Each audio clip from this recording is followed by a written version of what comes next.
The University of Colorado selected Deion Sanders, also known as Neon Deion, Primetime, and later Coach Prime, to be the head coach of the Colorado Buffaloes football team about a year ago, and the hype just immediately blew up.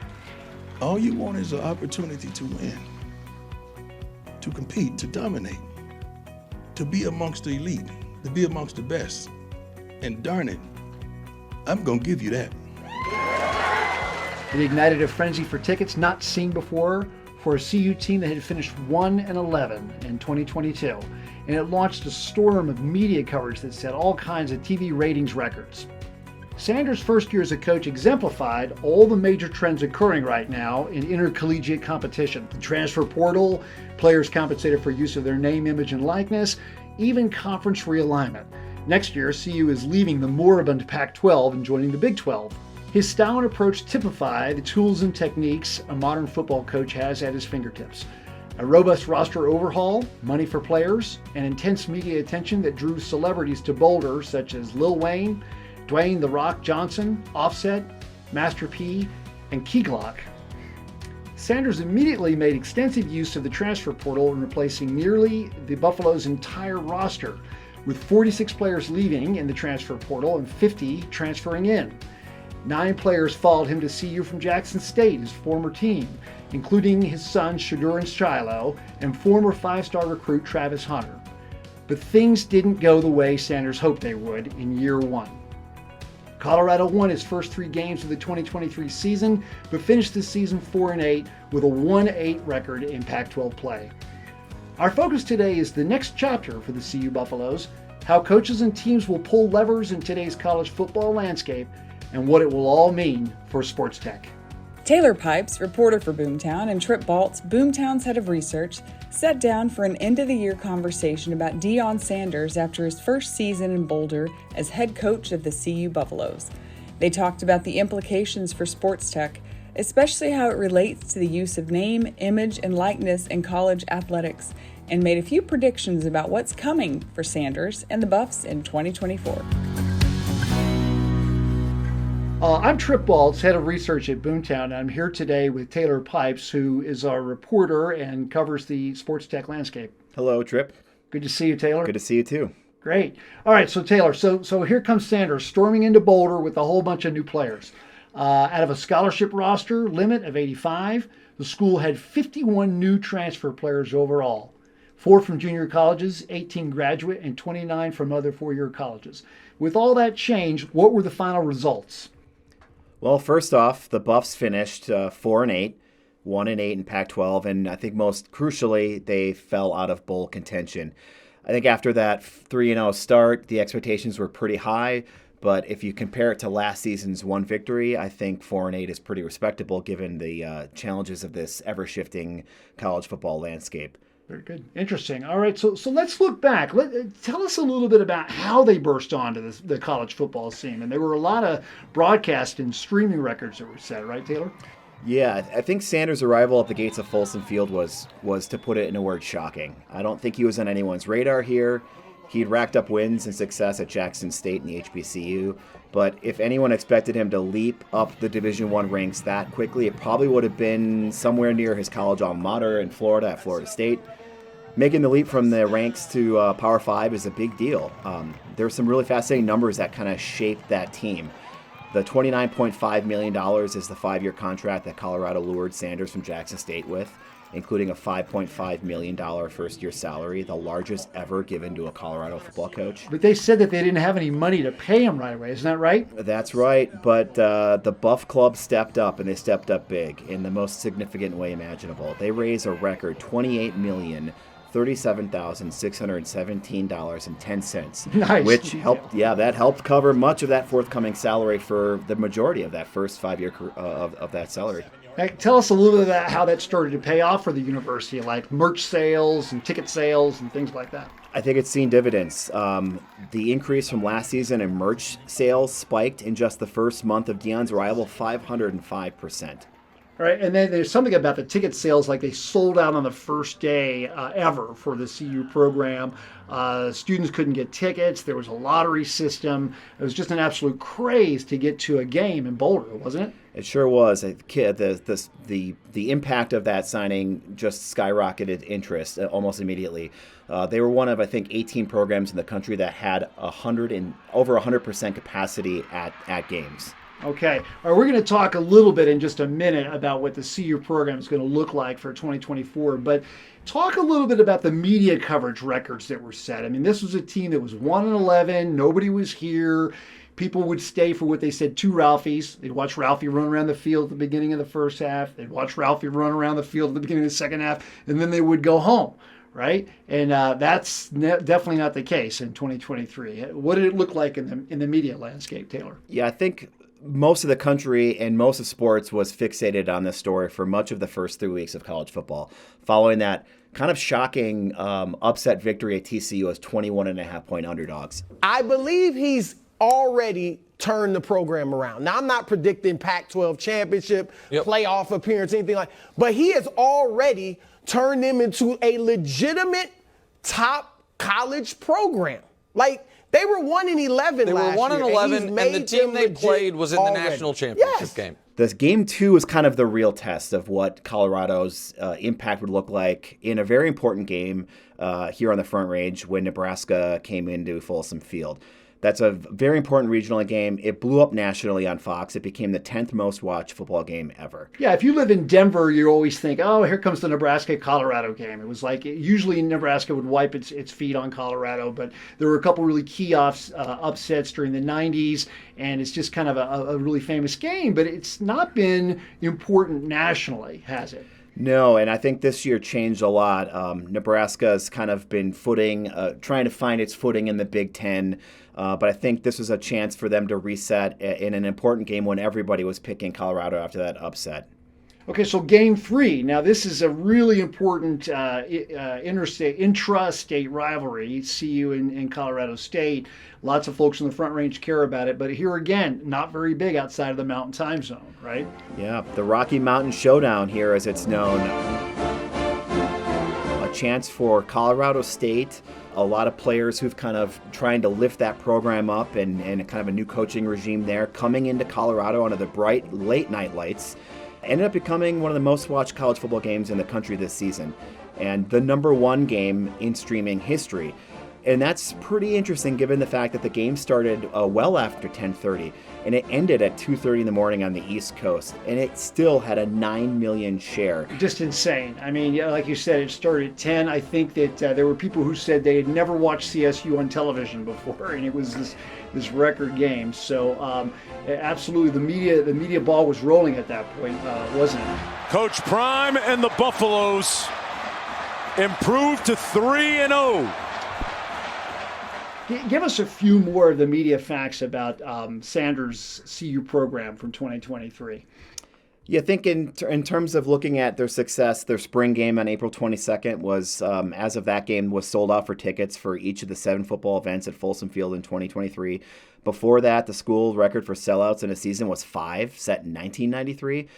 Between 2006 and 2022, there were only 4 of 95 home games that were sold out. Okay, it was an absolute circus on the sidelines this season, wasn't it? I mean, we talked about some of the media personalities who were here, The Rock, the rappers, and just all kinds of influencers and media personalities. It sure was. I think some of these games, kids were camping out starting at 2 or 3 in the morning, a day or two before the games. And multiple national television sets were moving their sets to Boulder. College Game Day, live from Boulder, Colorado.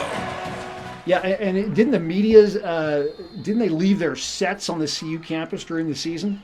Yeah, they sure did. I was listening to a local radio program, and Brady Quinn of Fox's Big Noon Kickoff was talking about the fact that they were going to leave their set up on campus for the first 3 or 4 weeks, which is almost unprecedented given the shifting landscapes of how some of these sets move from one college to the next based on performance and rankings and marquee matchups.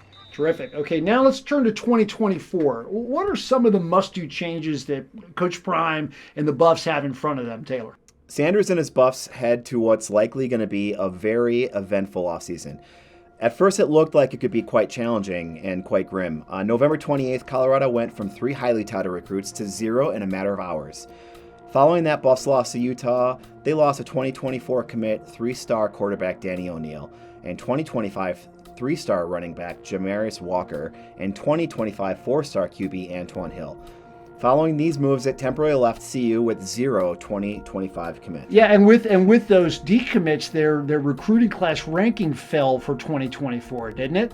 It did. It dropped to number 65, and it only has 9 commits from incoming freshmen. The total 9 commitments are the 3rd fewest among all Power 5 schools and the 2nd fewest among schools that'll be in the Big 12 next season, trailing only Houston, who just fired their coach, Dana Holgerson. This all comes at kind of an inopportune time, doesn't it? It sure does. The early signing period is less than a month away on December 20th, and Colorado currently has 0 commits from the class of 2025 to fall back on. And 3 coaches also left the team, right? Yep, and 9 players have entered the transfer portal, including their running back, Anthony Hankerson, and he led the team in carries and was number 2 in rushing yardage. Okay, but in the last 72 hours, Coach Sanders has gotten some good news, right? He does. In this ever-changing landscape, news can go from bad to good in a matter of hours. He scored commitments from 2024 5-star offensive tackle Jordan Seaton and top 247 wide receiver Draylon Miller. These are 2 of the most decorated prospects in the draft class and had offers from several of the most elite college programs. Now, a lot of speculation has centered on the O-line, isn't that right? In fact, they say that's where the biggest changes are going to be needed for Coach Sanders' team. That's right. Protect the quarterback starts with the offensive line, and they're going to get big help with former UTEP offensive lineman Justin Myers. He was the latest to make the announcement, joining former Houston offensive lineman Tyler Johnson and former UConn offensive lineman Yakari Walker and former Indiana lineman 6'10", 310-pound Khalil Benson in making that call. 4 of Colorado's 6 transfer additions so far are all offensive linemen. That's good news. And they really had a lot of trouble protecting Shedeur. I think at one point he was the most sacked quarterback in CFP, and they wound up the season like 2nd worst to O-line in terms of protecting their quarterback. So obviously a big priority, not just because Shedeur is Coach Sanders' son, but you can't go into a game with that kind of situation on your offense. Now, what do we know about the other commits for 2024? So Colorado does have 4 4-star commitments in the class of 2024. That's according to 247 Sports. That's tied for the 3rd most among 2024 Big 12 schools. What about Seaton? You mentioned him earlier. What other schools was he looking at? That was a big deal on the Front Range. I think quite shocking if you looked at if you tuned into the radio sports shows in the morning, they were pretty shocked by this. He was choosing between Oregon, Tennessee, and Ohio State, and then he chose Colorado. He's the number 1 offensive tackle and the top 15 recruit in the country. He will undoubtedly help shore up that offensive line and make an immediate strength to the Buffs in 2024. Okay, back to media personality Coach Prime. There's been some other news in the last couple of weeks that really speaks to how he occupies the public psyche. What happened? So Deion Sanders was named Time Sports Person of the Year, an interesting choice that raised some debate on the ESPNs of the world because he was starting the year on fire, but the team kind of flamed out to a 4-8 record and no bowl, no title. Yeah, now he's the first black coach to ever get this award since its inception in 1954. Isn't that right? That's correct. Yeah, it's a pretty big deal. And you have been the best set of fans that I have ever experienced in my entire life. And if you look back at the last few winners of that same award, you can look at some players who, personalities and players who helped fuel their team to success. In recent years, Stephen Curry won while he took his team to an NBA title. Tom Brady earned it when he helped his team host a Lombardi Trophy, and Megan Rapinoe helped her squad to a 2nd World Cup. So what are we rewarding here? It's a good question, right? Is this all just a bunch of hype? It is a lot of hype, but if you ask the editors of Sports Illustrated, they were thinking about this as an evolving conversation that had legs well beyond that first 4 weeks of the season when Colorado was seeing success. This conversation was a part of their debate in the newsroom, and it dominated from point A to still ongoing. What they said was, quote, Deion is our sports person because when we looked back at the sports year, it was clear that he dominated the conversation as a transformative figure, not just in Colorado, but for all of college sports, end quote. Since his arrival, he has transcended football, and his impact on our campus and our community is unparalleled. No one in the country has generated as much excitement for a program that Coach Prime has done and his leadership in leading our football team. Coach, thank you for that. So it's more than just wins or losses, although it's going to be important in year 2, right? The boosters are going to be looking for at least an 8-4, if not a 9-3, especially with the playoffs coming next year, like they are. So now this is a podcast about sports tech and the business of sports. Let's talk a little bit about the implications for all these changes at CU and the role of Coach Prime in sports tech. Yeah, since 1869, college football is considered an amateur sport. That meant there were strict rules on how athletes could be compensated. You're talking about name, image, and likeness now. I am. Yep. NIL. That's a landmark Supreme Court ruling in 2021 that has forever changed how the NCAA football system operates. That ruling is complex, and we're not a legal podcast. So basically, that also gets further complicated as you go down to the state level. So it's federal and state implications. But the important fact is that players can now appear in ad campaigns, sell merchandise, start their own businesses, and even arrange autograph signings. These are things that previously would get them into hot water. And they can't be paid directly at this point by the universities and colleges, although there is a proposal out there from NCAA President Charlie Baker to do exactly that, create a new sort of super division or ultra division where the universities pay directly. But for now, under name, image, and likeness, how do they get compensated?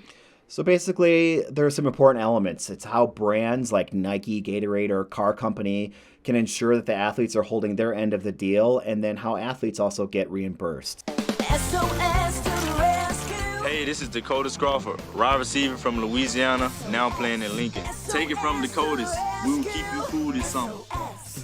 If you put that into perspective, Deion's son, the star quarterback, is making around $4 million. $4 million for a college player. And I think the starting salary is something like $750,000. Isn't that right? For a minimum in the NFL? Yeah, that's correct. Yeah, so he's making this off of brands. And the effect that this has had is that student athletes are hanging around for a couple more years of eligibility instead of going pro, right? It is, and it's also being used as a carrot to keep some star players hanging around a little bit longer. If you want to look at an example, two of the biggest names in college football and big names in the upcoming 2024 NFL draft have seen massive NIL deals.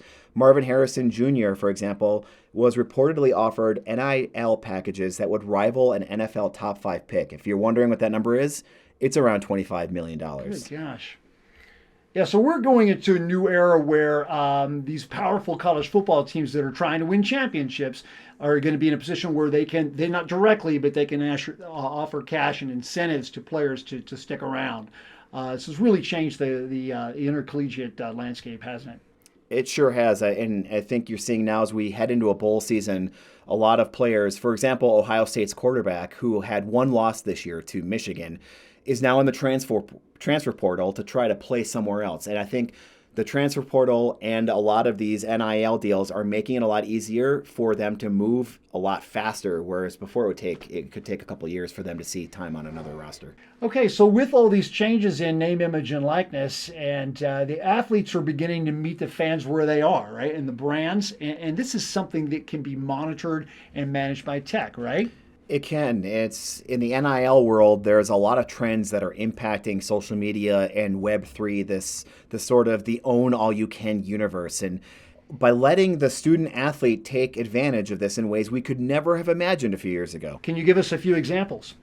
Yeah, Burst, it's a platform for student athletes entering the Web3 sports industry. It provides tools to capitalize on talents, monetize NIL rights, and connect with fans and gain worldwide brand recognition. I'm thinking of a few more examples, one of which is from the 2023 class of Comcast NBC Universal Sports Tech. Rizar works with millennial and Gen Z content creators to make a positive ripple effect on their marketing efforts. And there's also a company called Mogul, which has a business relationship with NBC Sports. And it's a marketplace that connects college athletes with brands everywhere. Software powers collective operations and university compliance. So a lot of this comes down to monitoring, doesn't it? And using the athletes monitoring how they're getting paid, the brands monitoring whether the student athletes are fulfilling that side of the contract, right? It does. There's a lot of implications here that are behind the scenes that a lot of people don't think about. So advanced data privacy, security tools, how someone can take control over their personal information, how NIL is used for that, tracking fulfillment of brand athlete contracts. All of these things have broad implications in the NIL landscape and shape how technology is created and how startups are thinking about these challenges. So we referenced that Shedeur is making $4 million off of his name, image, and likeness deals. That's a guesstimate based on observing where he's appearing, and he's been appearing in ads with his dad, Coach Prime, who we know is a master brand builder. Coach Saban, this goat done took over our office. And he's using it to send out medical bills. Good hands. Hospital bill for Prime. Get help with expenses health insurance doesn't cover at Aflac.com. Elephant would have been scarier. There's just money pouring into Colorado. You look at the feel of things on campus, TV trucks, live crews, all that you referenced earlier. Can you tell us a little bit more about how he's changing the culture on campus? It starts with marketing. Change the culture, change the game. You know where to find me. These things kind of have a trickle-down effect, not unlike a CEO of a major company that's trying to sell a product to somebody. He's got his own TV show now, too, right? He does. He's got season 2 of Coach Prime. The first 2 episodes of that show screened specially to students at Boulder in front of 4,600 students and alums and former players and fans. Sanders has played on a lot of teams, right, Taylor? He has. He's a guy who's seen success in 2 sports across some of the largest franchises that are known to the game, from the Braves, the Reds, the Giants, the Jays, the Falcons, the 49ers. We love you back. I love you back. I love you back.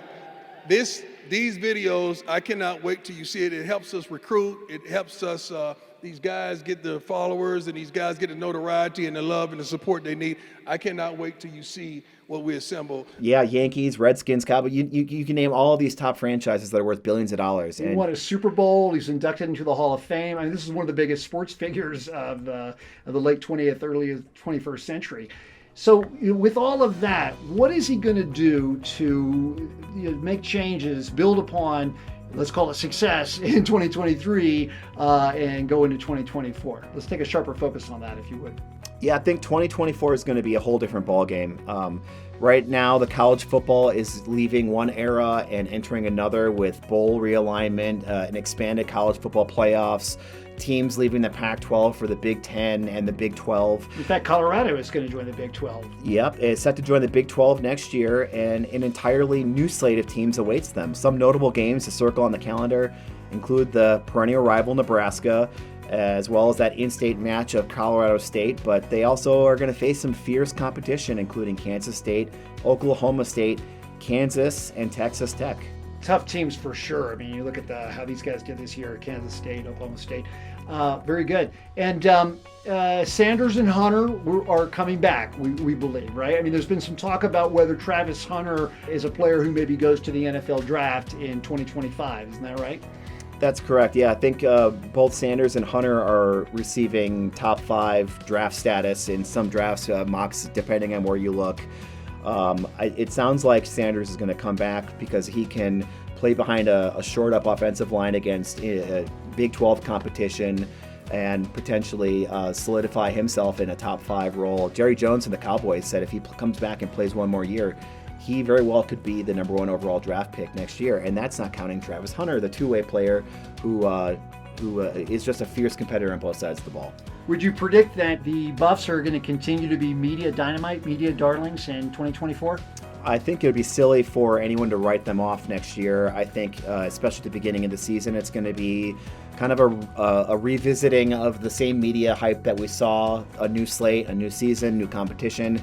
Already, Coach Prime has said he expects his team will be in the college football playoff next year. Wow, one of the top 12. Amazing. Yep. Yeah, incredible.